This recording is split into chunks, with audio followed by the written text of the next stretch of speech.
Hello mga kasari-sari store, for this video we're making peanut brittle. So we only need 2 ingredients, yan na yung mani at ang sugar. Pwede kayong gumamit ng white sugar or brown or pati yung dark brown sugar. Depende kung ano po yung available or meron kayo sa bahay. So sa unang step po natin ay kailangan po natin i-roast ang mani 10 to 15 minutes or hanggang sa maging crispy po ito. After po niyan, pwede na natin iset aside at pwede na tayo magsimula sa pag-caramelize ng ating sugar. Madali lang po.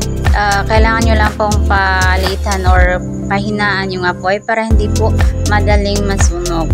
Pag once na caramelize or sticky na yung sugar, pwede nyo nang idagdag ang roasted peanut.